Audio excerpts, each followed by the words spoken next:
Hey guys, welcome. This is the practice test video. It says M is the midpoint of AB. If A is -3, 2, M is -1, -4, what's B? So this is a problem where, I'm going to draw a picture where we have A, we have B, and then M is the midpoint. And why I'm drawing a picture is because I don't actually have the two endpoints. I have one endpoint and I have a midpoint. And so the tactic that we want to use here is to find how far apart they are, right? So if I at -3, what can I do to get to 1? So I need to actually add 4 units to it, and then whatever I do to that, I have to do it again to get to the next x value. So at 1, I'm going to add another 4, and I'll get to 5 units.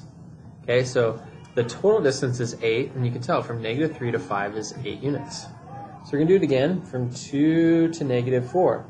Well, I'm at a +2, I need to get to -4, so I'm going to obviously subtract a certain amount, and it's going to be 6. And then we have to do it again, and we have to subtract the same amount because we're at the middle way. And so -4, -6 makes -10. Okay? There we go. So there's our answer, 5, -10. So be careful when you have a midpoint and an endpoint. You don't just throw it into our normal midpoint formula, which looks like that guy. So that's only if you have 2 endpoints versus if you have an endpoint and a midpoint. Okay, what's the intersection of 2 lines? That's easy, it's a point. What is the intersection of 2 planes? That's also easy, it's going to be a line. Which of the following refers to line DF? Well, you have to have arrows on both, so that's easy. T is between R and Q. T is between R and Q. So it doesn't mean they're congruent to each other, but it means that TQ, the full segment, should be equal to the 2 smaller statements right there.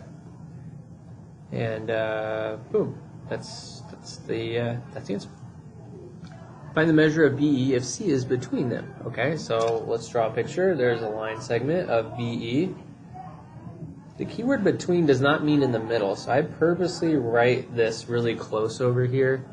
And it says BC is 17 and CE is 7. And it says, what's the measure of BE? Well, you just got to add them together.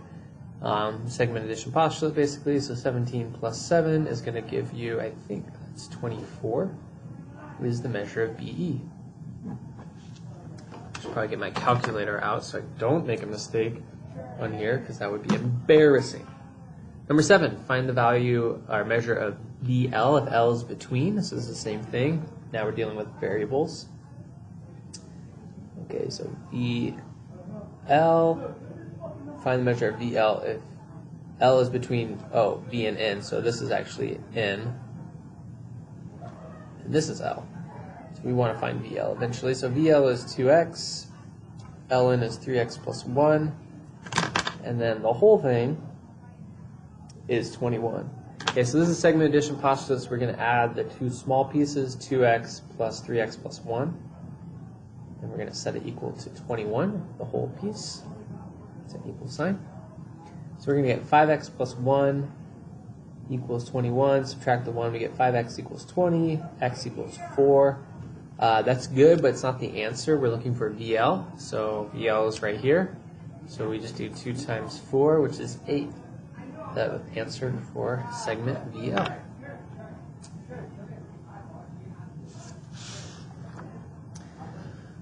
Alright, so again, drawing some pictures here. J is between H and K, so drawing that picture every time. H, K, J. So we got 7x plus 3, 3x plus 7, and then the whole thing is 40. So again, segment addition postulate, I'm going to kind of use this to write it. So we got 7x plus 3 plus 3x plus 7. We don't set them equal to each other because they're not equal. They just add up to 40. Okay, so go ahead and solve this. We're going to get 7x plus 3x is 10x plus 10 equals 40. Subtract the 10, and we get 30. Divide by 10, and we get 3. So 3 is the value of x, and then jk is 3 times 3, which is 9 plus 7, which is going to be 16. hk is going to be 21 plus 3, which is 24. Okay. Same thing, again, we're drawing a picture. Q is between A and B. BQ is x plus 7. AQ is 21. And then the whole thing is 8x plus 14. So we're going to get 21 plus x plus 7 equals 8x plus 4. Fernando Llano, please come to the attendance office. Got a little announcement right there. It's very nice. To the attendance office. Okay, so we're gonna, this is our equation, setting up this plus this equals that. And we're gonna get x plus 28 equals 8x plus 14. I'm gonna subtract the x and subtract the 14 at the same time. Okay, and so we're gonna get 14 equals 7x, so x equals 2. So we're going to put 2 right there, and then BQ is going to be 2 plus 7, which is going to be 9, and then AB is going to be 16 plus 14, which is going to give us, what is that? 16 plus 14, 30. Okay. All right, so we got a nice little figure. Our points H, M, I, J, coplanar. So H, M, I, and J coplanar. The answer is yes, they're on the bottom plane. How many planes are shown? So you got one on the bottom, one on the top, and then 5 around. So that's going to be a total of 5 plus 2, which is 7 planes. This little HL is out of place. It belongs over here with 13.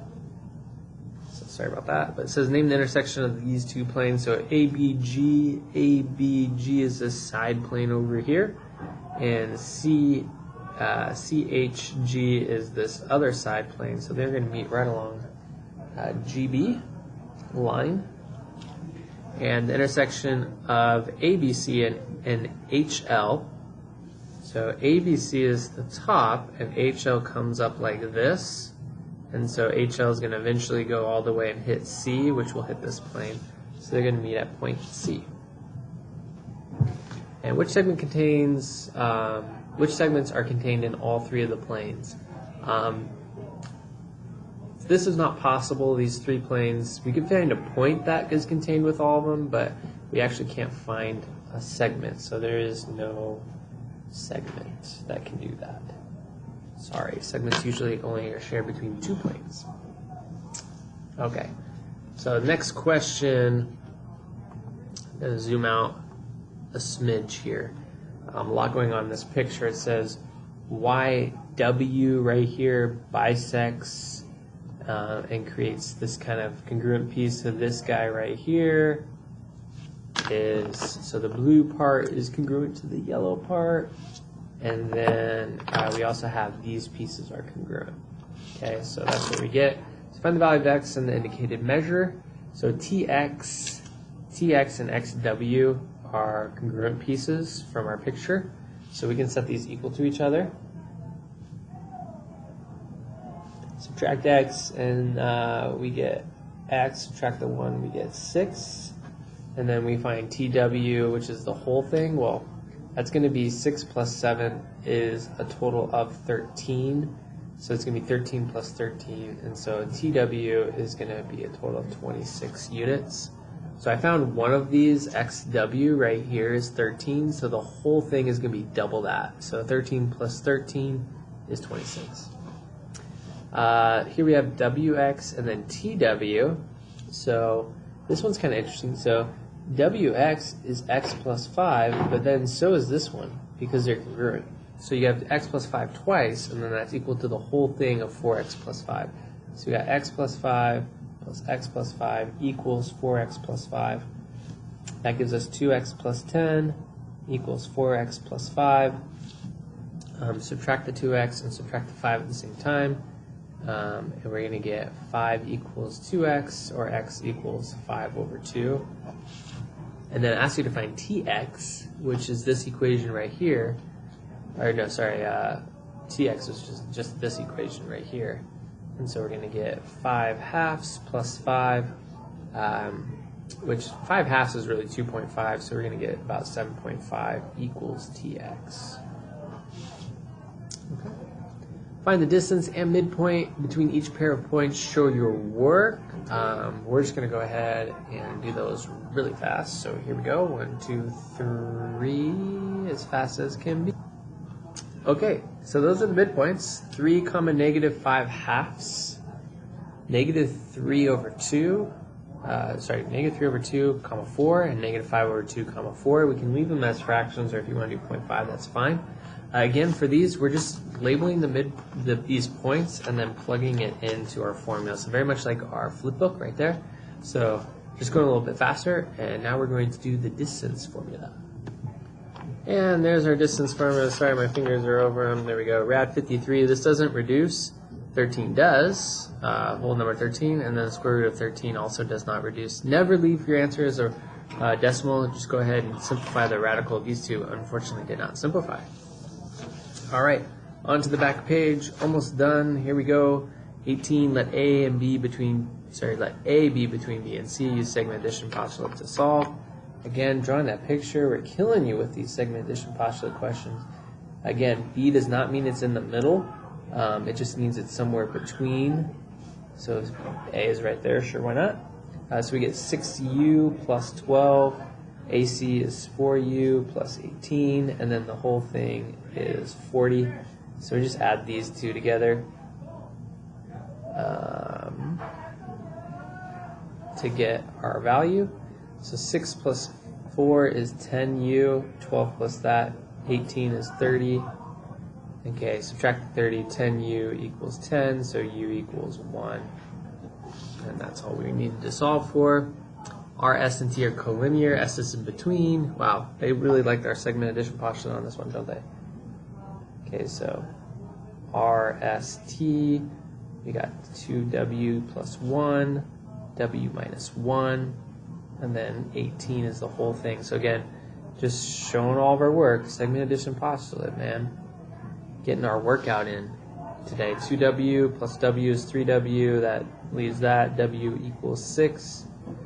Okay, then determine the length of RS. So 6 times 2 plus 1, RS is 13. Okay, by plugging it back into 2W plus 1, we just plugged in the 6.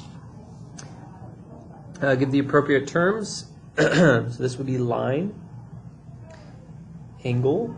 If you want to go acute, that's fine. It looks acute.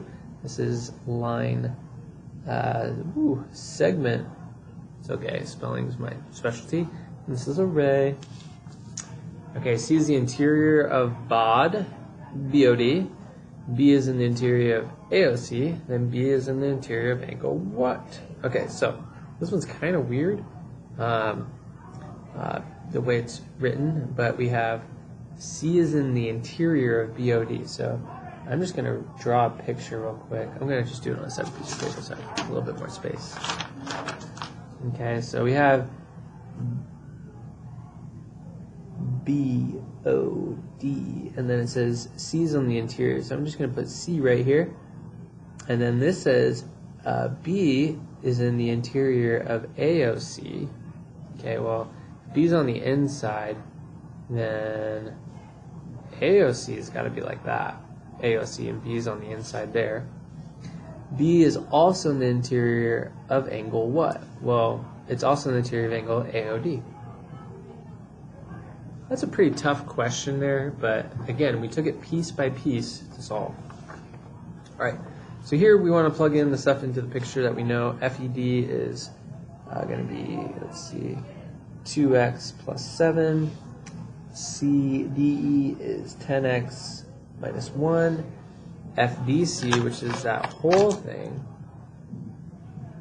is 66. So we can use our angle addition postulate to solve for our x value, and then we can plug it back in. So the two small are going to add up to the 66.